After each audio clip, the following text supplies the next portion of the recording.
कुंडलिनी शक्ति। दोस्तों, आज की इस वीडियो में हम बात करने वाले हैं कुंडलिनी शक्ति के इतिहास के बारे में कि कुंडलिनी शक्ति का जिक्र सबसे पहले कहाँ पर किया गया था और कुंडलिनी शक्ति का इतिहास और कुंडलिनी शक्ति किस प्रकार से जागृत की जाती है और कुंडलिनी शक्ति होती क्या है। इसके बारे में आज की इस वीडियो में हम बिल्कुल डिटेल से जानेंगे और आपको बिल्कुल सही जानकारी देंगे। तो जुड़े रहिए वीडियो के एंड तक ताकि आप सभी को जो सही जानकारी है वो मिल सके। तो दोस्तों, देर न करते वीडियो की शुरुआत करते हैं। आप सभी में से बहुत से ऐसे साधक होंगे जिनको पता होगा कि जब भगवान शिव है और जो माता पार्वती है उन दोनों की शादी हुई थी, उसके बाद में जब भगवान शिव ने माता पार्वती को जो ज्ञान दिया था, जो गुफा के अंदर, जो आज भी अमरनाथ गुफा के नाम से जानी जाती है, उस गुफा के अंदर जो ज्ञान दिया था, उस समय सबसे पहले माता पार्वती ने और भगवान शिव के बीच में जो वार्तालाप हुई उसमें माता पार्वती ने भगवान शिव से पूछा कि आपके पास ऐसा कौन सा गूढ़ रहस्य है जिसके बारे में कोई भी नहीं जानता है या हमारे ग्रंथों के अंदर भी कोई जानकारी नहीं है। तब माना जाता है कि सबसे पहले भगवान सदाशिव ने या भगवान शिव ने माता पार्वती को कुंडलिनी शक्ति का जो गुप्त रहस्य है उसके बारे में बताया था।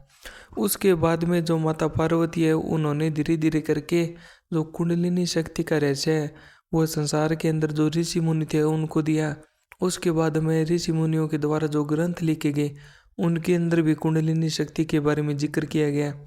और दोस्तों, आपको बता दें कि जो सबसे पहले जिक्र किया गया था वो भगवान शिव ने इतना कुंडलिनी शक्ति का जिक्र किया था। आप में से बहुत से लोगों को पता है कि जो भगवान शिव है वो एक ही महानतम योगी है। कई लोग भगवान शिव को भगवान मानते हैं और कुछ लोग हैं जो योगी लोग हैं वो भगवान शिव को एक योगी के रूप में देखते हैं और जो उनके योगाभ्यास थे या उनकी जो योग की प्रक्रिया थी उनको अपनाते हैं। अब दोस्तों, आपको बता दें कि कुंडलिनी शक्ति क्या होती है। दोस्तों, जो कुंडलिनी शक्ति है वो बेसिकली हमारी चेतना ही होती है, क्योंकि जब बच्चा छोटा होता है या जब हम जन्म लेते हैं तो उससे पहले के जो हमारे जन्म हुए होते हैं उनकी जो यादें होती है या उनके जो भी विचार होते हैं या जो पिछले जन्म के हमारे द्वारा कर्म किए गए हैं या ये भी कह सकते हैं जो हमारा ब्रह्मांड का रहस्य होता है वो हमारे अंदर ही समाया हुआ होता है। लेकिन दोस्तों, जब हमारा जन्म हो जाता है और जैसे जैसे हमारी उम्र बढ़ती है तो उसके साथ जो हमारी कुंडलिनी शक्ति है वो हमारे रीढ़ की हड्डी के जो नीचे नीचे मूलाधार चक्र होता है, जो रीढ़ की हड्डी के एंड पॉइंट पर होता है, उसके अंदर जाकर सो जाती है, जिसके कारण जो हमारी चेतना है, जो हमारी बुद्धि है वो पूर्ण रूप से विकसित नहीं हो पाती और ना ही हमें जो हमारे प्राचीन जो जितने भी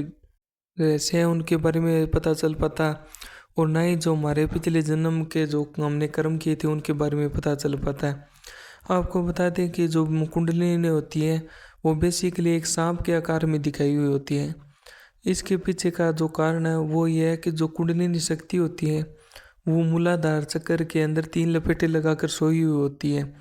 और वो इतनी बारीक होती है कि जो हमारा धागा होता है उसका जो 100वां हिस्सा होता है उसके आकार की जो कुंडलिनी शक्ति होती है उसका आकार होता है। और जो कुंडलिनी शक्ति होती है वो एक ऐसी ऊर्जा है जो अगर हमारे शरीर के अंदर जाग जाती है तो जो हमारे शरीर के अंदर इतनी ज़्यादा सामर्थ्य है या कह सकते हैं कि इतनी ज़्यादा ऊर्जा आ जाती है कि ना तो व्यक्ति कोई काम करते समय थकता है और उस व्यक्ति के पास समस्त जो ब्रह्मांड होता है उसका जो रहस्य है वो समझ में आ जाता है और उसके पास त्रिकालदर्शी की जो सिद्धि होती है वो भी आ जाती है और वो व्यक्ति जो चाहे वो कर सकता है। अपने जो सामर्थ्य होता है उससे वो कुछ भी कर सकता है, ब्रह्मांड के अंदर सब चीज़ों को बदलने का सामर्थ्य रख सकता है। आप सभी को बता दें कि जो कुंडलिनी शक्ति होती है उसको जगाने के लिए जो हमारे शरीर के अंदर 7 चक्र होते हैं उनका भेदन करना पड़ता है। उसके लिए आपको या तो कोई गुरु के द्वारा शक्तिपात ले सकते हैं या कुंडलिनी जागरण के लिए बहुत सी विधि है, मंत्र भी है और उनका जाप करके हम कुंडलिनी शक्ति को जगा सकते हैं। या आप कुंडलिनी शक्ति जागृत करने के लिए ध्यान का और योग मार्ग का भी प्रयोग कर सकते हैं। अगर दोस्तों आपको कुंडलिनी शक्ति जागरण के सही तरीके चाहिए तो आप हमें कमेंट करके बता सकते हैं और हमने आपको इस वीडियो में बताया कि कुंडलिनी शक्ति का रहस्य क्या है। अगर आपको वीडियो अच्छी लगी तो हमारी वीडियो लाइक करें, कमेंट करें, चैनल को सब्सक्राइब करें ताकि आपको ऐसी नॉलेज भरी वीडियो मिल सके। मिलते हैं जल्दी नेक्स्ट वीडियो में, तब तक के लिए हर हर महादेव।